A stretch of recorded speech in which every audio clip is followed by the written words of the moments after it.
Un réel plaisir de vous retrouver pour partager une de mes passions, l'évolution du milieu de travail. Je vous rassure, j'ai d'autres passions aussi. Mais oui, tout récemment, une personne me mentionnait, un gestionnaire, tu fais ça pour rien, humaniser la gestion, de toute façon, c'est plus nécessaire avec la pénurie de main-d'œuvre, c'est les employés qui mènent. Parce que je te donne deux exemples. Je passais en entrevue à un candidat, puis Simonac, c'est le candidat qui me passait en entrevue. Il n'a pas dit Simonac, là.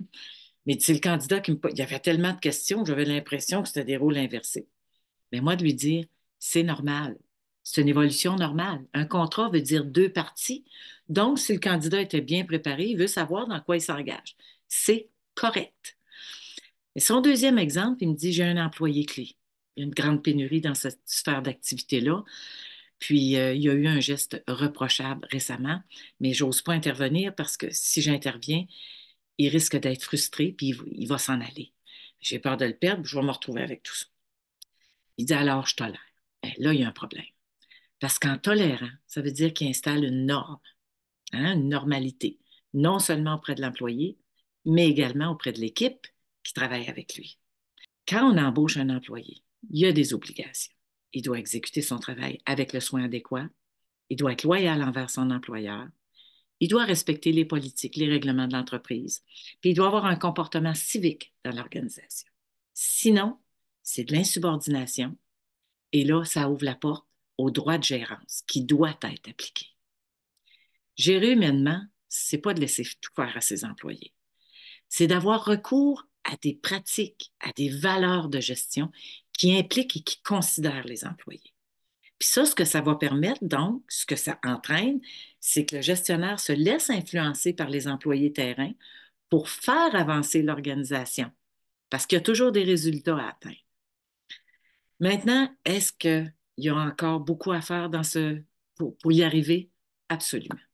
Je mets dans la description de la vidéo un résultat de sondage très intéressant qui a été fait par la firme canadienne Léger Léger en 2022 auprès de 300 dirigeants de PME. Puis ça a été commandé, ça, par l'Ordre des conseillers en ressources humaines agréés.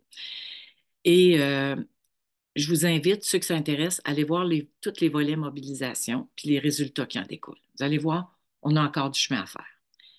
Mais en parallèle, est-ce que ça se fait? Oui, ça se fait. Puis à mon grand bonheur, je constate l'évolution, puis c'est vraiment agréable. J'ai vu tout récemment, en 2023, ils ont même été finalistes à un prix d'excellence en administration publique. C'est l'équipe de gestionnaires des soins intensifs et de la salle d'urgence de l'hôpital à Rouyn-Noranda qui ont élaboré un projet d'autogestion d'horaire du personnel. Je leur dis bravo et on continue dans ce sens-là.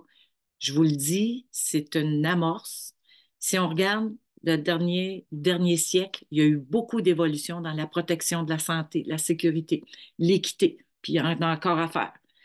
Mais là, on est en train d'entrer dans le monde du bien-être des employés. C'est vers là qu'on s'en va.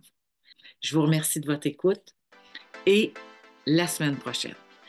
C'est la première de rencontre avec une personne inspirante et j'ai le grand plaisir de recevoir Mme Catherine Gauthier, qui est consultante senior en gestion, qui va tenter de convaincre, pas moi, je le suis, convaincue, mais tenter de vous convaincre qu'une démarche de planification stratégique, il y a d'énormes avantages pour les employés. Alors, je vous remercie de l'écoute, je vous dis au plaisir et à très bientôt.